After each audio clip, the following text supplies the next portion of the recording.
అందరికీ మురళీధర్ క్లాస్ రూమ్కి స్వాగతం. టెట్ పరీక్షకు సంబంధించి చివరి డేస్కు మనం వచ్చేసాం.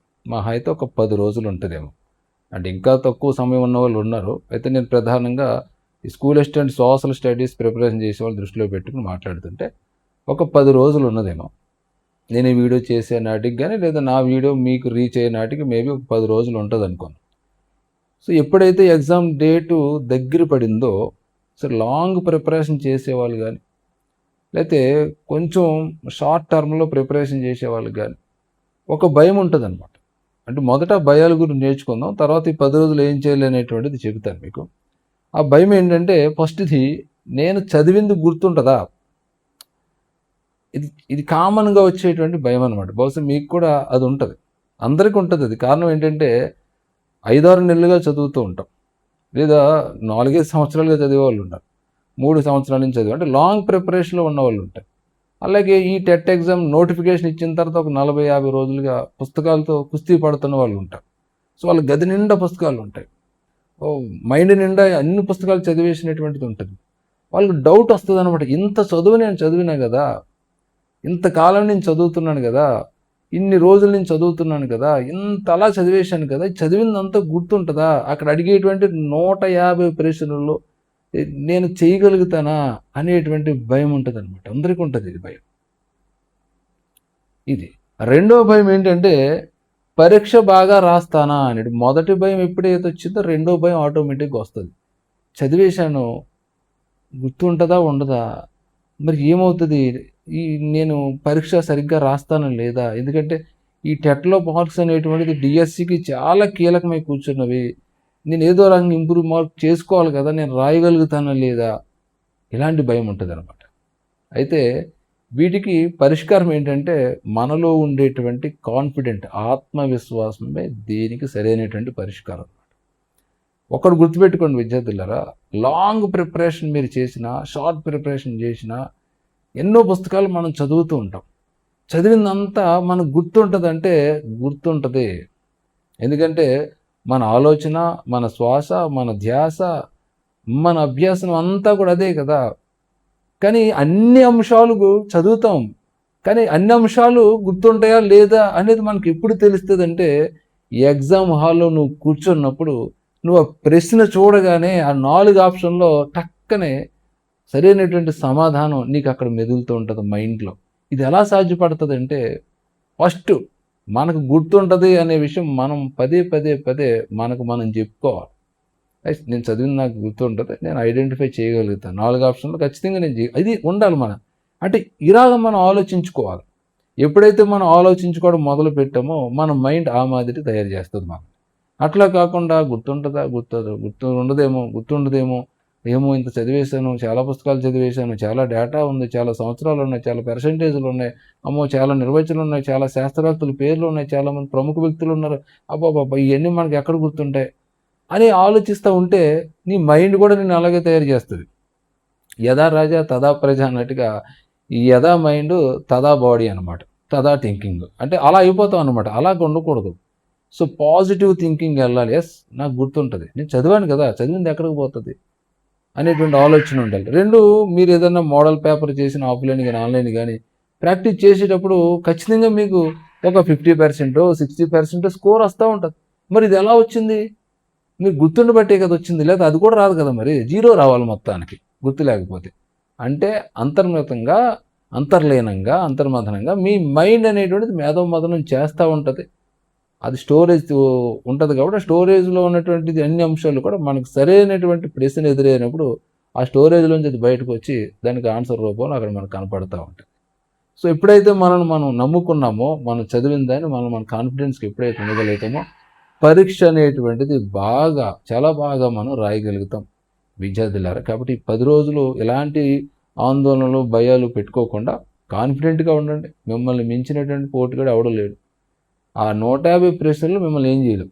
మీరే ఆ 150 మంది శత్రువుల్ని కత్తితోటి ఖండాలుగా నరుగుతూ ఆ ప్రశ్నలను మీరు చేయగలుగుతారు. ఇది మన యొక్క స్టామినా అలా ఉండాలి, ఆలోచన అలా ఉండాలి ఇప్పుడు కూడా. ఓకే, ఈ 10 రోజులు అలా ఆల్రెడీ. ఇక తర్వాత మనం ఈ చివరి 10 రోజులు ఏం చేయాలి, దీనికి కొన్ని టిప్స్ చెప్తాను. ఇవేంటంటే ఫస్ట్ది మీరు గమనించుకుంటే నో న్యూ టాపిక్స్, అంటే కొత్తవి ఏమీ కూడా ఇప్పుడు చదవకూడదు. ఆ మెటీరియల్ బాగుంది, ఈ మెటీరియల్ బాగుంది, అది బాగుంది, ఇది బాగుంది, ఈ పుస్తకం బాగుంది, ఆ పుస్తకం బాగుంది, ఇలాంటి కొత్త పుస్తకాలు ఏమీ చదవకూడదు. కారణం మనకి సైకాలజీలో ఒక థియరీ ఉంటుంది, పురోగామి తిరోగామి అవరోధాలని. అంటే కొత్త అభ్యాసనం పాత అభ్యాసనాన్ని దెబ్బ కొట్టేచ్చు. అంటే అసలే మనం కంగారులో ఉంటాం కదా, 10 రోజులు టైంలో ఉంటాం కదా, ఇందులో కొత్తవి లోడ్ చేసుకోవడం వల్ల మన బ్రెయిన్ కూడా స్వీకరించదు. కాబట్టి మీరు కొత్త కొత్త టాపిక్స్ కానీ కొత్త కొత్త అంశాలు కానీ చదివేటువంటి ప్రయత్నం చేయకండి. అంటే దాని అర్థం ఏంటి, ఇప్పటి వరకు మీరు నెల రోజులుగా కావచ్చు, లేదా 20 రోజులుగా కావచ్చు, లేదా 30 రోజులు టెట్ కోసం ఇప్పటి వరకు మీరు ఏదైతే చదువుతూ ఉన్నారో వాటి మీద బాగా ఫోకస్ పెట్టి దాన్నే రిపీట్గా చేయండి. అలా చేస్తే ఇంకా బలపడుతుంది, ఇంకా మెమరీ స్ట్రాంగ్ అవుతుంది అనమాట. ఎప్పుడైతే మెమరీ స్ట్రాంగ్ అయిందో ఆటోమేటిక్గా మనం ఆబ్జెక్టివ్ టైప్ క్వశ్చన్స్ ఈజీగా చేయగలుగుతాం. రెండోది రివర్స్ ప్రిపరేషన్ మాక్ టెస్ట్స్. ఈ సమయంలో, ఈ 10 రోజుల సమయంలో మీరు ఏం చేయాలి అంటే, మీరు ఒక ఎగ్జామ్ రాస్తారు. మీలో చాలామంది మన దాంట్లో ఎగ్జామ్ రాస్తూ ఉంటారు, లేదా కొంతమంది బయట రాస్తూ ఉంటారు, లేదా మోడల్ పేపర్ చేస్తూ ఉంటారు. మీరు చేసినప్పుడు ఫర్ ఎగ్జాంపుల్ మీకు ఒక ఉదాహరణ చెప్తాను చూడండి. ఇప్పుడు మనం తెలుగు తీసుకున్నాం, తెలుగు 30 మార్కులు. ఏదో ఒక మోడల్ పేపర్ మీరు చేశారు, అందులో ఒక 50 ప్రశ్నలు ఉన్నాయనుకోండి, 50 క్వశ్చన్స్. మీరు ఇంక ఈ టైంలో ఏంటంటే మోడల్ పేపర్ చేసేయాలి. చేసినప్పుడు మీకు ఇంతవరకు చదివినటువంటి నాలెడ్జ్ ప్రకారం 30 లేకపోతే 40 వస్తాయి అనుకుందాం. 30 కానీ 40 కానీ వచ్చినాయి అనుకుందాం. ఇక మిగతా 10 మీకు రాలేదు, అంటే 40 మార్కులు 30 మార్కులు కానీ వచ్చినాయి. మీరు ఏం చేయాలంటే పేపర్ రాసిన తర్వాత కీ చూసుకోవాలి. కీ చూసుకుని ఎందుకు తప్పయింది, ఏ ప్రశ్న తప్పయింది, ఆ ప్రశ్న తాలూకు అంశాన్ని టెక్స్ట్ బుక్లోకి వెళ్ళి చూసుకోవాలి, లేదా మీ దగ్గర ఉన్నటువంటి మెటీరియల్లోకి వెళ్ళి సెట్ చేసుకోవాలి. అప్పుడు ఏమవుతుందంటే అభ్యాసం ఇంకా బలపడుతుంది. ఒకవేళ ఆ ప్రశ్న తప్పైన ప్రశ్న ఎగ్జామ్లో వచ్చిందనుకో ఈజీగా మనం ఆన్సర్ చేయగలుగుతాం. ఇది ఇప్పుడు సోషల్ పేపర్ చేశారు, సోషల్ పేపర్లో మీకు ఏదో ఒక 60 మార్కులు ఒక ఎగ్జామ్ జరిగింది అనుకుందాం. 6th నుంచి 10th వరకు ఉన్నటువంటి ఒక పరీక్ష గ్రాండ్ టెస్ట్లో ఒక 60 ప్రశ్నలు ఉంటే అందులో మీకు ఒక 40 మార్కులు వచ్చినాయి, 20 మార్కులు తప్పైంది, 20 బిట్లు పోయినాయి. అప్పుడు ఏం చేయాలి, అయ్యో 20 బిట్లు పోయినాయి ఏంటి, ఇలాగ ఆలోచించకూడదు, అనవసరం. ఎందుకంటే అది just model paper, it is not real paper కదా. కాబట్టి మనం ఈ 20 ప్రశ్నలు తప్పైనాయి కాబట్టి ఏ ప్రశ్న తప్పయింది, ఎందుకు తప్పయింది అని ఆ 6th class text book, 7th class text book, లేదా 8th క్లాస్ టెక్స్ట్ బుక్ ఎక్కడ ఆ ప్రశ్న ఎక్కడ ఉందో చూసుకుని, ఆ ఏ పాఠం నుంచి ఇచ్చారో చూసుకుని అది ఒకసారి చూసుకోవాలి. అలా చూసుకోవడం వల్ల ఏమవుతుందంటే ఎప్పుడైతే నువ్వు రివర్స్ వెళ్ళి మళ్ళీ చదువుతావో, ఒకసారి చూసుకుంటావో, వెనక్కి వెళ్ళి మళ్ళీ చూసుకుంటావో ఇంకా బాగా స్ట్రాంగ్ అవుతుంది. అట్ ద సేమ్ టైం మొత్తం ఓవరాల్గా అంతా కూడా మీకు రివిజన్ అవుతుంది విద్యార్థులారా. అలా చేయండి. సో ఈ 10 రోజుల్లో నెంబర్ ఆఫ్ మోడల్ పేపర్ చేసేయండి. మన ఎగ్జామ్స్ రాసే పిల్లలు ఎవరైనా సరే, నేను ఈ మన యాప్లో ఉన్నటువంటి అన్ని ఎగ్జామ్స్ని కూడా రాసేయడం, తప్పులు చూసుకోవడం, మళ్ళీ చూడటం, మళ్ళీ రాయడం, తప్పులు చూసుకోవడం, ఇదే పనిలో ఉండాలన్నమాట. అంటే కొత్తగా మళ్ళీ చదవటం, కొత్త టెక్స్ట్ బుక్స్ తిరగేయటం ఇలేం వద్దు. ఇంకా రాసిందే చూడండి, చూసిందే చదవండి, అలా రిపీట్ చేసుకుంటూ పోతూ ఉంటే మీకు అక్కడ బెనిఫిట్ అవుతుంది. ఓకేనా. ఇక మూడోది focus on high scoring areas. అంటే మీరు ఇక్కడ మనకి టెట్ ప్రిపరేషన్ చేసేవాళ్ళు, మన సోషల్ వాళ్ళు ఎవరైతే ఉన్నారో అందులో స్కోర్ సబ్జెక్ట్ ఏమున్నది, బాగా స్కోర్ చేసే సబ్జెక్టు యాజ్ యూజువల్గా మీరు అందరూ చెప్పేది ఏంటి, కంటెంట్. సో ఇది మనది ఓన్ కంటెంట్. తర్వాత మనకి మెథడ్. సో ఈ రెండు కూడా 60 మార్కులు స్కోరబుల్ సబ్జెక్ట్స్. ఇంకా తర్వాత రిమైనింగ్ 90లో మనకి స్కోర్ చేసేవి ఏంటి, మనకు కాస్త అనుకూలంగా ఉండేవి, అది సైకాలజీ ఫస్ట్.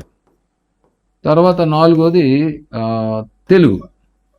సరే, కొంతమంది ఇంగ్లీష్ ఉండొచ్చు, కొంతమంది తెలుగు ఉండొచ్చు. ఇవి స్కోర్ సబ్జెక్టులు యాజ్ వెల్గా చూసుకోండి నా దృష్టిలో.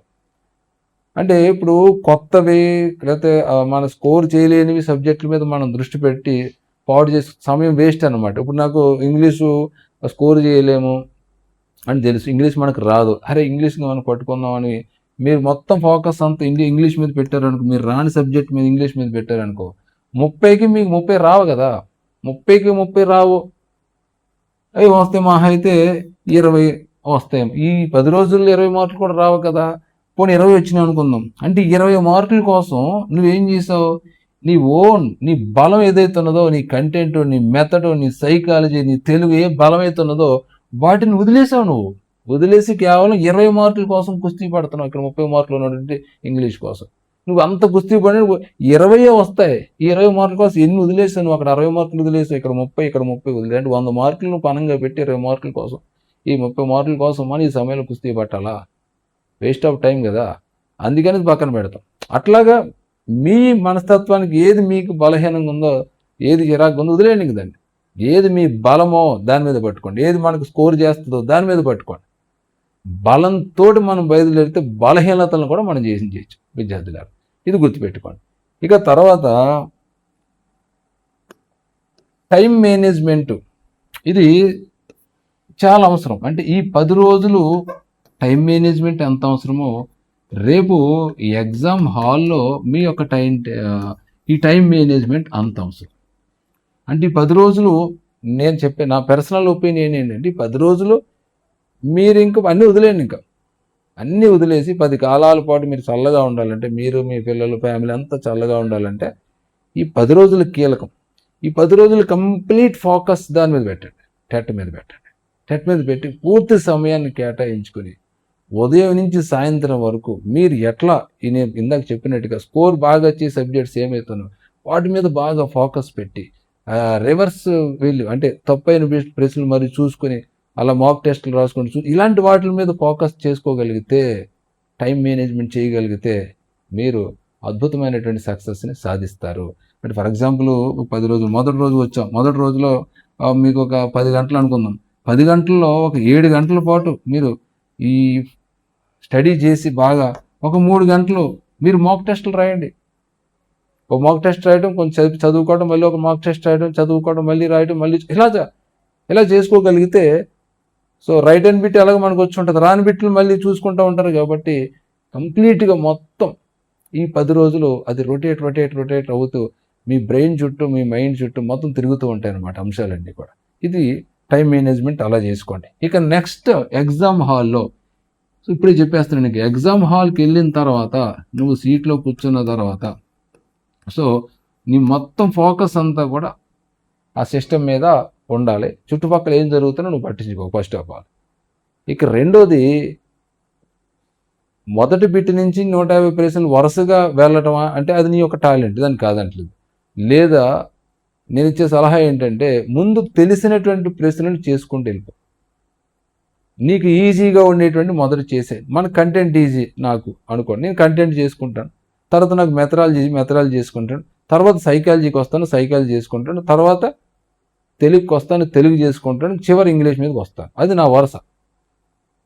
ఎందుకంటే మనకు తెలిసినటువంటి ప్రశ్నలు, మనకి కమాండ్ ఉన్నటువంటి సబ్జెక్ట్ మీద మొదటే సమయం ఉన్నప్పుడే దాని మీద మనం ఫోకస్ పెడితే మంచి స్కోర్ వస్తుంది.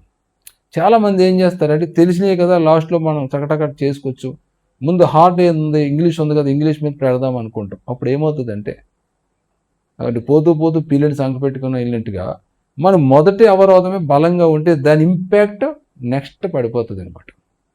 ఇంగ్లీష్ మనం చేసాం, మనం హార్డ్గా ఉన్నది మొదట చేసేసి ఎక్కువ సమయం కేటాయించి చేసేద్దాం, మన సబ్జెక్ట్ ఈజీ కదా టకటక లేపేద్దాం అనుకుంటాం. ఇంగ్లీష్ చేస్తారు మీరు. ఇంగ్లీష్ చేసినప్పుడు ఏమవుతుంది, అది మీకు రాదు అనుకుందాం, తెలియనప్పుడు ఏమవుతుంది, ప్రశ్నలు తప్పు అవుతుంటాయి, లోపల సమయం కిల్ అవుతూ ఉంటుంది. దీని యొక్క సమయం అంతా ఏమవుతుంది, తగ్గిపోయి నెక్స్ట్ మనం ఏదైతే స్కోర్ చేయవలసినటువంటి సబ్జెక్ట్స్ ఉన్నదో దానికి సమయం ఉండదు. దాంతో చాలామంది ఏదో పెట్టుకుని బయటకు వచ్చేస్తారు. అప్పుడు ఏమవుతుంది, మనకు రాంది దాంట్లోనూ మార్కులు రావు, మనకు వచ్చిన దాంట్లోనూ మార్కులు రావు, అంటే రెండూ పోతాయి అన్నమాట. సో అలాంటి పనులు చేయకుండా మీకు ఏదైతే స్కోర్ సబ్జెక్ట్ ఉన్నదో, ఏదైతే బాగా చదువు ఉన్నారో, దేని మీద అయితే మీకు ఇంట్రెస్ట్ ఉన్నదో, ఏదైతే మీకు సులభంగా ఉందో ముందు అది చేసుకుంటూ పోవాలి. దానికి కాస్త సమయం కేటాయిస్తే అందులో కొంచెం తికమగ్గ ఇచ్చిన ప్రశ్నలను కూడా ఆలోచించి చేయగలిగేటువంటి సమయం ఉంటుంది. ఇక చివరాఖరికి హార్డ్గా ఉన్నది వస్తారు. సో నాకు పర్సనల్గా హార్డ్ ఇంగ్లీష్ అనుకుంటున్నాను. సో ఇంగ్లీష్కి వచ్చే సమయానికి ఏ అరగంట మిగిలింది, లేదంటే ఒక 30 నిమిషాలు మిగిలింది. ఇంకా సాధ్యమైనంత వరకు నేను తెలిసి ఉంటే పెట్టడం, లేదా అన్ని అంశాలకు సీరియల్ నెంబర్ ఏదో ఇచ్చుకుని పోతాం అంతే. ఒక 10 ప్రశ్నలు 20 ప్రశ్నలు ఉండిపోయి నాకు తెలియనప్పుడు ఏం చేయాలి, అటు ఇటు పెట్టకుండా ఆప్షన్ ఏదో ఒకటి తీసుకోవడం, 3 ఆప్షన్ తీసుకోవడం, అన్ని వాటికి 3 పెట్టుకొని వెళ్ళిపోవడం అంతే. సో 10లో 2, 3 వస్తాయి. సో అది ఒక టెక్నిక్ మనం ఫాలో అవ్వాల్సినటువంటి, ఎందుకంటే నెగిటివ్ మార్కులు లేవు కాబట్టి బిట్ మనం ఏదో ఒక ఆప్షన్ పెట్టుకుని పోతామంటే కనీసం 10లో 2, 3 రైట్ అవుతాయి. ఎన్ని మార్కులు వచ్చినా మనకి బోనస్ అవుతాయి అనమాట. అది గుర్తుపెట్టుకో. ఇంకా తర్వాత చివరాఖరు మీకు తెలిసిందే ఏంటంటే హెల్త్ ఈజ్ వెల్త్. సో ఆరోగ్యం 10 రోజులు చాలా కీలకం. ఎందుకంటే మీరు సంవత్సరం నుంచి చదివినా ఈ 10 రోజులు కీలకం.